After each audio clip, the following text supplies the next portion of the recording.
Hai semua, kembali lagi bersama saya, Dr. Maharani. Hari ini saya akan membawakan materi tentang general anxiety disorder.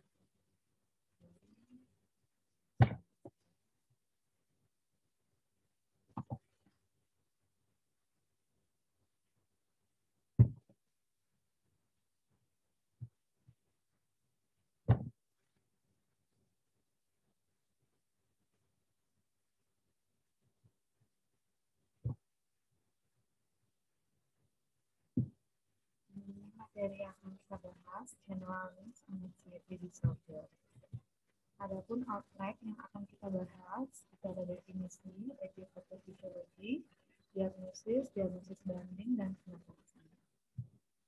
Untuk definisi sendiri, itu generalized anxiety disorder merupakan gangguan psikiatri yang ditandai dengan rasa khawatir dan takut yang berlebihan atas ancaman yang tidak jelas atau tidak pasti yang akan dihadapi seseorang. Jadi orang tersebut memiliki rasa khawatir, ketakutan yang sangat berlebihan sehingga membunuh diri.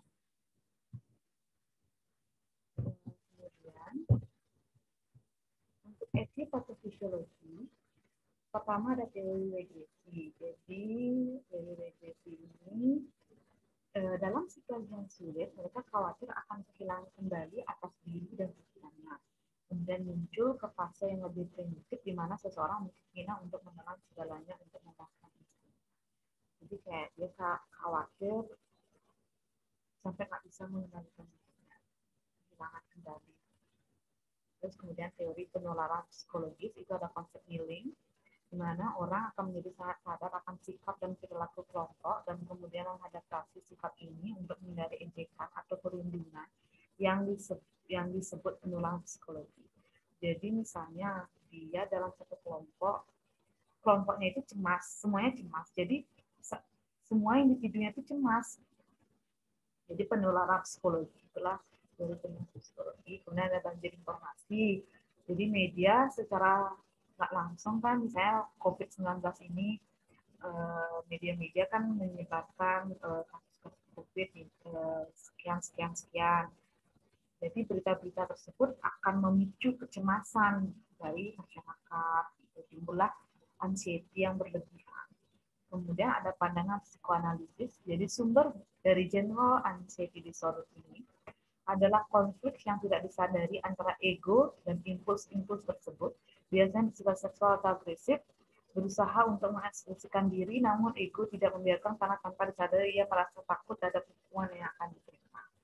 Jadi mungkin ya contohnya, misalnya dia pengen angkat tangan untuk mau menjawab soal, dia pengen, tapi dia takut nanti efeknya apa dia bakal diketawain kalau dia salah dan lain sebagainya. Jadi dia takut akan hukuman.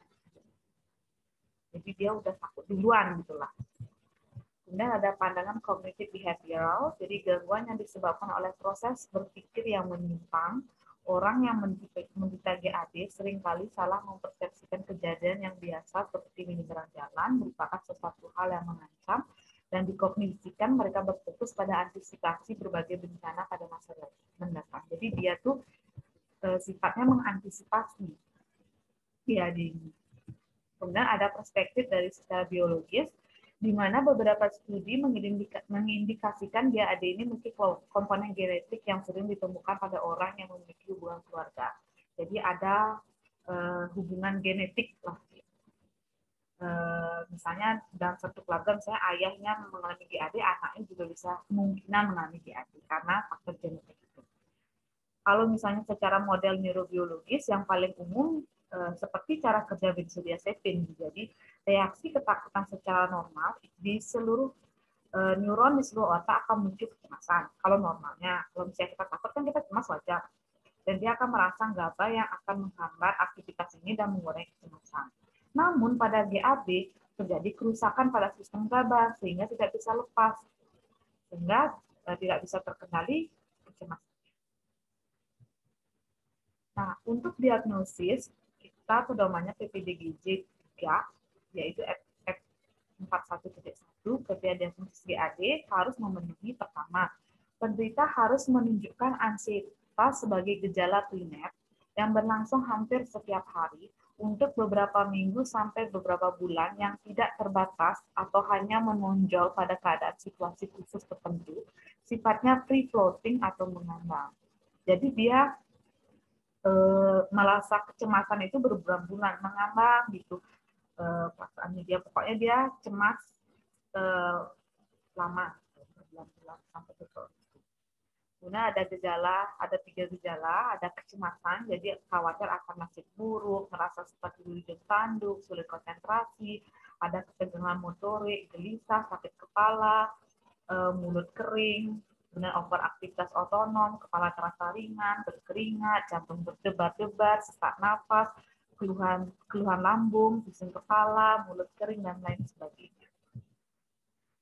Kemudian pada anak-anak sering terlihat adanya kebutuhan berlebihan untuk ditenangkan serta keluhan somatik berulang yang menonjol. Kemudian adanya gejala sifat sementara untuk beberapa hari, khususnya depresi, yang tidak membatalkan diagnosis nama gangguan anxiety behavior selama hal tersebut tidak memenuhi kriteria lengkap dari episode depresif, gangguan anxiety fobik, gangguan panik, gangguan obsesi. Jadi pada pasien-pasien anxiety ini bisa aja muncul depresi, tapi dia lebih ke kriteria anxiety-nya, tidak ke kriteria depresinya. Jadi tetap dia anxiety disorder meskipun ada depresi yang muncul tiba-tiba. Untuk penyakit fisik, jadi kesan umumnya pasien bisa tampak gelisah, restless, mondar-mandir, tidak bisa duduk tenang, dapat juga tampak keringat dingin, tangan gemeter, akal dingin dan pucat. Kemudian afeknya cemas, irritable, proses berpikir, preokupasi terhadap kecemasan, dan berbagai macam keluhan fisik yang menggambarkan kecemasan, kemauan yang menurun, kemudian psikomotornya tremor, hiperaktivitas, stereotip movement.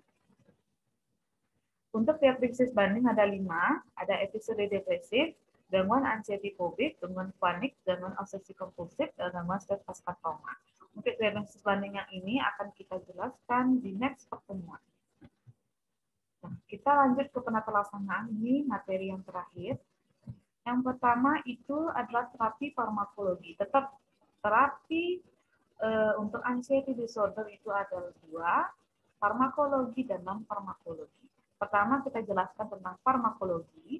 Seperti pada tabel ini, golongan yang pertama itu adalah SSRI, Selective Serotonin Reuptake Inhibitor, yaitu ada fluoxetine 20-80 mg per hari, diberikan 1 kali sehari. Bisa juga sertralin 50-100 mg per hari, 1 kali sehari.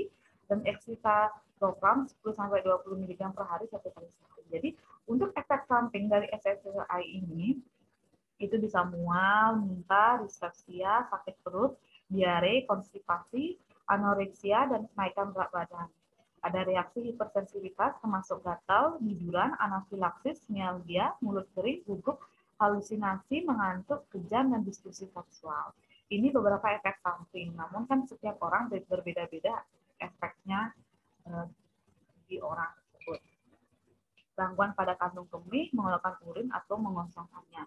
Gangguan penglihatan, gangguan pembekuan darah atau perdarahan, dan inflamasi. Untuk yang kedua ada golongan SNRI, serotonin norepinephrine reuptake inhibitor. Itu ada venlafaxine 150 sampai 225 mg per hari, itu penggunaannya 1 kali. Duloxetine 20 sampai 60 mg per hari, 1 sampai 2 kali sehari. Efek samping sering muncul itu penggunaan obat golongan ini adalah mual dan muntah, pening, kepala keliengan, sulit tidur, mimpi yang tidak biasa, mimpi buruk, keringat berlebih, sembelit, gemetar, merasa cemas, dan masalah seksual. Kemudian ada golongan benzodiazepin, itu pertama ada alprazolam untuk cemas 1-4 mg per hari, 1-3 kali sehari, panik 5-6 mg per hari.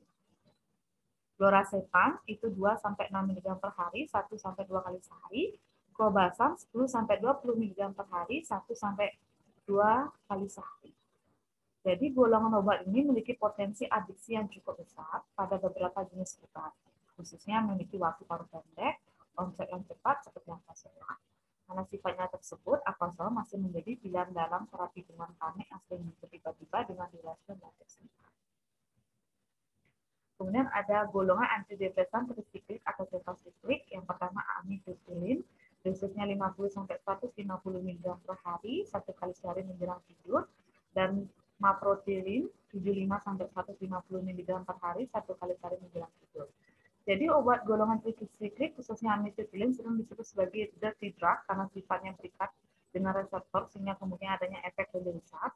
Efek samping yang sering muncul adalah efek samping terkait efek antikolinergik seperti mata kabur, konstipasi, retensio uri, mulut kering, nafsu makan meningkat, peningkatan berat badan. Efek samping lain yang perlu mendapatkan perhatian adalah pusing, mengantuk pada sebagian orang dan dapat muncul disfungsi erektil. Kemudian ada golongan antipsikotik antipikal terapi ajapstik. Itu ada quetiapine XR 50 sampai 300 mg per hari 1 kali sehari, risperidon 0,5 sampai 6 mg per hari 1 sampai 2 kali sehari, aripiprazol 1 sampai 10 mg per hari 1 kali sehari. Jadi untuk perhatian khusus, obat antipsikotik atipikal ini punya efek samping ekstrapiramidal yaitu Parkinsonisme sekunder, akathisia, dystonia akut, maupun sindrom neuroleptik maligna yang minimal, namun tetap membutuhkan observasi pasca pemberian obat tersebut. Peningkatan nafsu makan dapat terjadi sejak pemberian awal obat ini. Biasanya sih untuk terapi gangguan cemas biasanya kombinasi antara SSRI dengan benzodiazepin, biasanya fluoxetine, clobazam atau sertralin kalau nggak salah. Lainnya, sih yang paling sering saya lihat penggunaannya yang itu adalah SSRI dikombinasikan dengan benzodiazepin, fluoxetine, clobazam atau clobazam sertralin. Untuk non-farmakologi, yang pertama itu adalah pertolongan pertama psikologis first aid, look, listen, and link. Yang pertama melihat, amati faktor keamanan. Amati mereka yang membutuhkan kebutuhan dasar yang sangat mendesak. Amati mereka yang menunjukkan reaksi tekanan serius. Mendengar, dekati mereka yang mungkin membutuhkan dukungan, tanyakan tentang kebutuhan dan kekhawatiran mereka, dengarkan mereka dan bantu menenangkan mereka. Menghubungkan, bantu mereka memenuhi kebutuhan dasar dan pelayanan dasar, bantu mereka dalam menghadapi masalahnya, berikan mereka informasi, hubungkan mereka dengan orang-orang yang mereka cintai dengan dukungan sosial.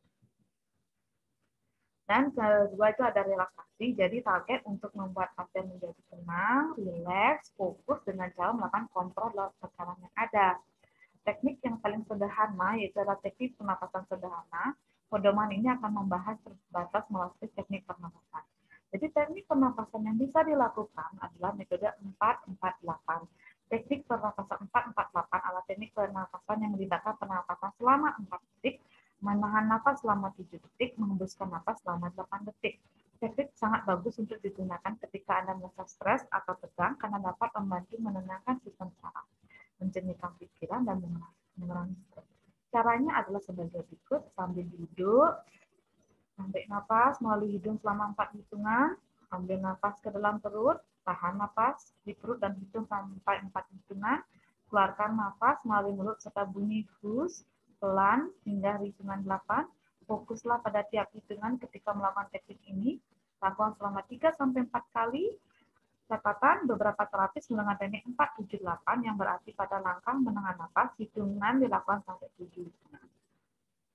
Kemudian ada psikoterapi suportif, tujuan untuk membawa pasien ke keseimbangan emosional secepat mungkin dengan memperbaiki gejala dan memperkuat mekanisme coping serta menghilangkan atau mengurangi faktor eksternal yang menjadi sumber stres sehingga pasien dapat berfungsi normal. Beberapa teknik psikoterapi suportif yang dapat dilakukan antara pujian, reassurance, dorongan, normalisasi, advice, reframing. Ini daftar pustaka yang kita gunakan, dan terima kasih sudah mau menonton. Jangan lupa like, comment, and subscribe. Nanti kita akan lanjut ke next materi. Semoga membantu. Kalau kalian mau materinya, kalian bisa join di Telegram catatan dokter intensif. Kalau kalian misalnya ada masukan, kalian bisa langsung aja chat di komen, biar orang-orang juga bisa melihat koreksinya apa. Oke, Dan biasanya kalau misalnya UKM PPD itu obat-obatan, ingat aja fluoxetine sama klombasan. Biasanya sih fluoxetine sih, SSRI sih. Ingat aja SSRI 1 kali 20 atau sertralin 1 kali 60 untuk UKM. Bye-bye. Salam hangat.